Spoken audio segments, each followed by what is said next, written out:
जितना आपके वोट की ताकत है उतना ही उनके पास वोट की ताकत है। और वोट से, चाहे वार्ड का सदस्य हो या देश का प्रधानमंत्री, वोट से बनते हैं साथियों। तो इसके लिए आने वाले समय में अपने वोट को ताकत को समझिए। इस देश में उद्योगपति, पूंजीपति का बोलबाला होते जा रहा है। तो इसलिए जिस तरीके से पहले आपके पूर्वज ने लड़ाई लड़ा, उसी तरीके से आपको लड़ाई लड़ना पड़ेगा। गरीब के पास एक ही हथियार है, वो वोट। सही से आप गिराइएगा तो आपका अधिकार मिलेगा। नमस्कार, मेरा नाम प्रेम है और आप लाइव स्ट्रीम देख रहे हैं। मुकेश सहनी उत्तर प्रदेश पहुंच गए। देखिए, उत्तर प्रदेश पहुंच के किस तरीके से एनडीए सरकार पर बरसे हैं, लोगों को एक वोट का मतलब समझा रहे हैं। देखिए, दरअसल मुकेश सहनी है, वो उत्तर प्रदेश के गाजियापुर पहुंचे थे, जहां पे मैराथन दौड़ हुआ था और उन तमाम जो विजेता है उनको पुरस्कार देने के लिए पहुंचे थे। उसी दौरान मुकेश सहनी वीआईपी सुप्रीमो है और देखिए किस तरीके से तमाम चीजों को लेकर अपनी बातों को रख रहे थे और कह रहे थे कि जितना आपका वोट का वैल्यू है उतना ही प्रधानमंत्री का भी वोट का वैल्यू है। अंबानी हो या अडानी हो, तमाम लोगों का जो वोट का वैल्यू है वो बराबर है। देखिए किस तरीके से मुकेश सहनी उत्तर प्रदेश में खूब गरज रहे थे और किस तरीके से जो एनडीए की सरकार है उस पर भी खूब बरस रहे। क्या कुछ करे वीआईपी सुप्रीमो, पहले आप वो सुने। युवा साथी, माता बहन, सभी को सनप अल्लाह मुकेश सहनी की ओर से नमस्कार, प्रणाम। साथियों, आज मैं आप लोगों के बीच में आया हूं और मैराथन दौड़ का आयोजन किया गया है। काफ़ी सालों से समय से आप लोग हमसे समय मांग रहे थे, समय नहीं रहने के कारण नहीं आ पाए, लेकिन इस समय मैंने निकाल कर मैं आपके बीच में आया हूँ। जब आया हूँ तो कुछ अपनी बात को रखूँ। अभी हमारे शिवपुर में वक्ता साथी ने भी बात को रखा कि इंसान को सबसे ज़्यादा जरूरी है क्या? एजुकेशन।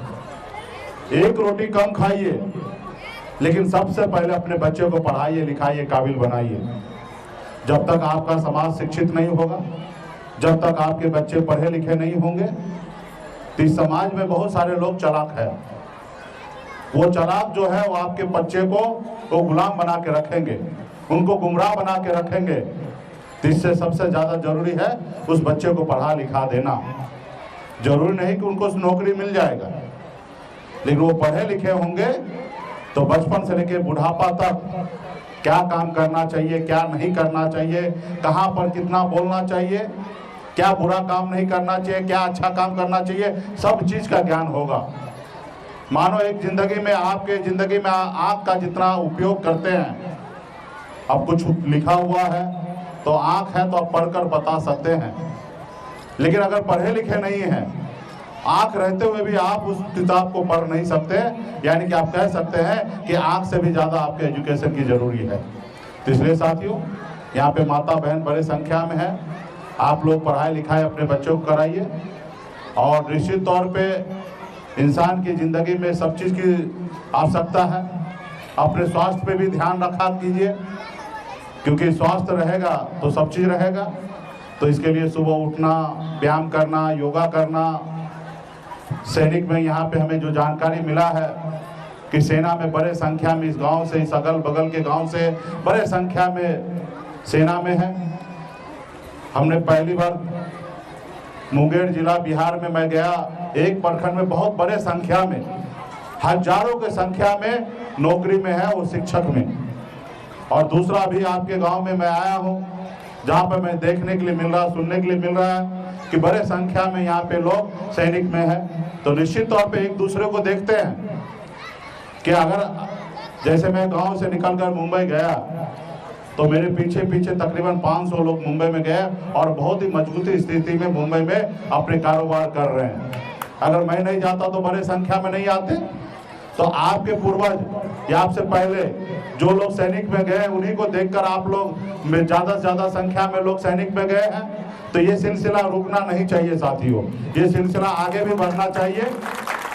अभी के जनरेशन के, नए जनरेशन के युवा साथी से भी कहूँगा कि आप जब समाज बहुत दबा कुचला था, उस समय में लोग पढ़ाई लिखाई कर सेना में बड़े संख्या में लोग गए, और आज समाज में एजुकेशन हो चुका है, समाज जागरूक हो चुका है, तो आज आपके पास व्यवस्था है। तो जो जितने संख्या में पहले सैनिक में जाते थे, मुझे लगता है उससे ज्यादा संख्या में अभी जाना चाहिए। और जब आप आज जाइएगा तो कल आपके जाने वाला पीढ़ी जो होगा वो आपको देखकर आगे जाएंगे। अभी एक हमारे साथी ने कहा कि अग्निवीर योजना के बारे में बात किया है, तो निश्चित तौर पे हम लोग ये मानते हैं कि अग्निवीर योजना जो है वो हमारे देश के लिए, हमारे लोगों के लिए ये सही नहीं है। जो देश का रक्षा करते हैं, देश के लिए हमेशा मरने मिटने के लिए तैयार रहते हैं, ऐसे लोगों के लिए, इन सैनिक के लिए हमेशा सरकार के ऊपर से अलग पॉलिसी बनना चाहिए और उनके बेहतर पॉलिसी बनना चाहिए। तो इसके लिए हम लोगों ने, आप सब जानते हैं कि हम लोग इंडिया गठबंधन में हैं, और हमारे इंडिया गठबंधन में राहुल गांधी जी ने पहले से ही घोषणा कर चुका था कि हम सरकार में आएंगे तो अग्निवीर योजना को खत्म करेंगे, और पुराने जिस तरीके से बहाली होता था वैसे बहाली करेंगे। अभी हम लोग विपक्ष में हैं, हमसे जितना हो सकता है सरकार पे दबाव बनाते हैं, जहां पे मौका मिलता है वहां पे सरकार को आईना दिखाते हैं। अब बहुत हद तक सरकार इस बात पर मानने के तैयार हो चुका है कि अग्निवीर योजना हमारे देश के लिए सही नहीं है। तो इसमें सरकार को अभी निर्णय लेना है, और हम तो विपक्ष है, सरकार को सिर्फ आईना दिखाएंगे। लेकिन हम आप लोगों से वादा करते हैं कि जब हमारे समय आएगा, हम लोग उस जगह पे पहुंचेंगे, तो निश्चित तौर पे ये अग्निवीर योजना को हम लोग समाप्त करेंगे, अग्निवीर योजना को समाप्त करेंगे। लेकिन इसके लिए सभी समाज के लोगों को जागरूक रहने की आवश्यकता है। आप सब जानते हैं कि पहले राजा महाराजा हुआ करता था, और राजा का बेटा राजा बनता था। लेकिन आपके पूर्वज, हमारे पूर्वज ने पौने 200 साल लड़ाई लड़ा अंग्रेज से, उसके बाद हमारे देश को आजादी मिला, और आजादी के बाद लोकतंत्र आया। बाबा साहब भीमराव अंबेडकर ने एक संविधान बनाया, उस संविधान में आपके पास ताकत दिया। उन्होंने कहा कि राजा का बेटा राजा नहीं बनेगा, अब राजा इस देश का वो बनेगा जिसके पास वोट होगा, और वोट का ताकत आपको दिया है। आपके वोट में जितना ताकत है उतना ही देश के प्रधानमंत्री के वोट में ताकत है, उतना ही अडानी और अंबानी के वोट में ताकत है। आपसे ज्यादा ताकत उनके वोट में नहीं है, जितना आपके वोट की ताकत है उतना ही उनके पास वोट की ताकत है। और वोट से, चाहे वार्ड का सदस्य हो या देश का प्रधानमंत्री, वोट से बनते हैं साथियों। तो इसके लिए आने वाले समय में अपने वोट को, ताकत को समझिए, पहचानिए कि कौन सरकार, चाहे वो राज्य का हो या केंद्र सरकार हो, जो आपकी सुनता है, आपके बारे में सोचता है, आपके लिए कुछ काम करता हो। और जो सरकार आपके लिए सोचता होगा और जो सरकार आपके लिए काम करता है, निश्चित तौर पे उनके साथ जाना चाहिए। जो सरकार आपके लिए नहीं सोचता है, जो सरकार आपको गुलाम बनाने के लिए सोचता हो, जो आपको भाई भाई में बांटने की बात करता हो, जो सरकार 5 किलो चावल बांट के और इस देश के युवा को कह दे कि यही विकास है, वो सरकार को आपको सोचने की आवश्यकता कि ये सरकार कैसी है। इसलिए साथियों, हमें देश में रोजगार चाहिए, हमारे बच्चे को नौकरी चाहिए। अभी मैं 4 दिन पहले मैं बाहर गया था, गुवाहाटी। 20 साल हो गया था ट्रेन का सफर नहीं किया था, तो हमने सोचा कामाख्या माता के दरबार में जा रहे हैं दर्शन करने के लिए, परिवार के साथ जा रहे थे, तो हमने सोचा ट्रेन से जाते हैं। मैं ट्रेन में बैठा, जो काम 50 आदमी काम करता था वो काम से 15 आदमी में रख दिया गया, और वो भी सब सारे के सारे कॉन्ट्रैक्ट। जिनकी 50,000 सैलरी मिलना चाहिए था, उनको 15,000 रुपए की सैलरी मिल रहा है, और वो 15,000 रुपया में वो 24 घंटा आपके लिए काम करता है ट्रेन पे बैठकर, तो आपकी बाथरूम भी वही साफ करता है। आप बताइए हमारा भारत कहाँ जा रहा है। तो इसलिए साथियों, इस देश में उद्योगपति, पूंजीपति का बोलबाला होते जा रहा है। तो इसलिए जिस तरीके से पहले आपके पूर्वज ने लड़ाई लड़ा, उसी तरीके से आपको लड़ाई लड़ना पड़ेगा। गरीब के पास एक ही हथियार है, वो वोट। सही से आप गिराइएगा तो आपका अधिकार मिलेगा। आपने देखा बिहार में या उत्तर प्रदेश में सामाजिक न्याय के लिए लड़ने वाले, चाहे काशीराम जी हो या लालू प्रसाद यादव जी हो या मुलायम सिंह यादव जी हो, बहन मायावती जी हो या स्वर्गीय रामविलास पासवान जी हो या नीतीश कुमार जी हो, ये लोग गरीब पिछड़ा दलित की हक अधिकार के लिए लड़ाई लड़ते हैं, ये लोग सामाजिक न्याय के लिए लड़ाई लड़ते हैं। लेकिन बहुत ऐसे लोग हैं वो आपको धर्म में बांटने के लिए लड़ाई लड़ाएंगे, वो आपका अधिकार नहीं देंगे, वो आपको गुमराह करने के लिए तरह तरह की बातें करेंगे। तो आने वाले समय में इसे इस तरीके से बचना है। युवा साथी सबसे कहूंगा कि मजबूती से आप लोग आपस में सभी जाति सभी धर्म के साथ आप काम कीजिए, भाईचारा बना के रखिए। 70-80 साल का आपको मौका मिला है, इस संसार में आए हैं, सबसे सर्वश्रेष्ठ आप इंसान हैं और इंसान का एक ही धर्म होता मानवता। मानवता के साथ हमेशा खड़ा रहिए। आज आप रास्ते से चल रहे हैं, जाति धर्म जो भी हो, अगर कोई घायल हो, एक्सीडेंट हो गया, तो आपका मानवता कहता है, आपका कर्तव्य करता है कि उसको उठाइए और हॉस्पिटल तक पहुंचाइए। आज आप उनको कीजिएगा, उनकी जान आप बचाइएगा। कल क्या पता आपके भाई रोड के नीचे किसी ट्रक के नीचे कुचला रहे, आपका कोई दूसरा साथी उठाकर उनको हॉस्पिटल बचाएंगे, लेके जाएंगे, उनकी जान बचेगा। ये है मानवता। कोई भूखा है उसको खाना खिलाइए, जो प्यासा है उसको पानी पिलाइए। ये पहले जिस तरीके से हमारे पूर्वज जो जिस तरीके से करते थे, वैसे हमें आने वाले समय में करना है। ये देश दुनिया आगे बढ़ रहा है, चालाक लोग बहुत आ रहे हैं, लेकिन उनसे भी आप सबको हम सबको बचने की आवश्यकता है। तो इसलिए तमाम हमारे साथी से आग्रह है कि आप लोग जो काम कर रहे हैं उसी तरीके से हर साल करते रहिए। और इससे क्या होता है कि आप गांव क्षेत्र में अगल बगल में लोग सीख लेते हैं और एक दूसरे को देखकर आगे बढ़ने का चाह होता है। हम लोग कोई अमीर घर में जन्म नहीं लिए, हम भी बहुत साधारण गरीब परिवार में जन्म लिए। पिताजी मछली मारते थे, दादाजी मछली मारते थे। हम ऐसे गरीब परिवार में जन्म लिए जिस परिवार में अगर एक रोज मछली ना मारा जाए तो दूसरे रोज घर पे खाना नहीं बनता। हमने ऐसे घर में गरीबी में जन्म लिया।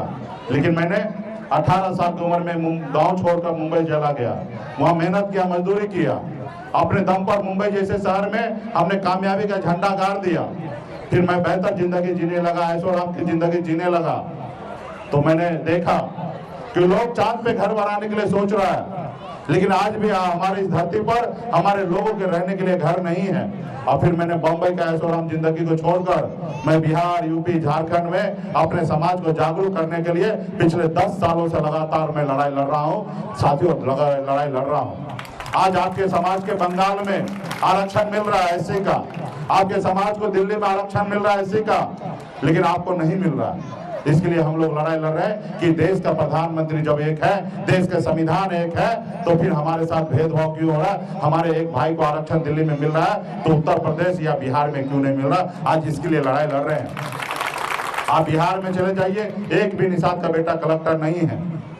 हर जाति धर्म के लोग आगे बढ़ रहे हैं, लेकिन हम लोग बहुत पीछे हैं। तो इसमें तो हम दूसरे को दोष नहीं देंगे, ये दोष आपको और हमको लेना पड़ेगा कि आप और हम जागरूक नहीं हुए, जिसके कारण आज हम इतना पीछे हैं। लेकिन अभी समय बदल रहा है, आप और हम जागरूक हो रहे हैं। आने वाला समय में निश्चित तौर पे हम लोग लड़ाई लड़कर अपने हक अधिकार को जरूर लेंगे। साथियों, अपने हक अधिकार को लेंगे। इसलिए तमाम सभी साथी से, सभी जाति धर्म के लोग यहाँ पे उपस्थित हैं, सभी से वही आग्रह है कि अपने बच्चों को पढ़ाइए, लिखाइए और उसको काबिल बनाइए। और जब काबिल बनेंगे निश्चित तौर पर आगे जाएंगे। और बड़े संख्या में मैं यहाँ पे युवा को देखता हूँ। आप सबसे भी कहूँगा कि आप लोग अपनी अपनी तैयारी कीजिए, अच्छे काम कीजिए, अपने व्यवसाय कीजिए और इसमें आप लोग आगे बढ़िए।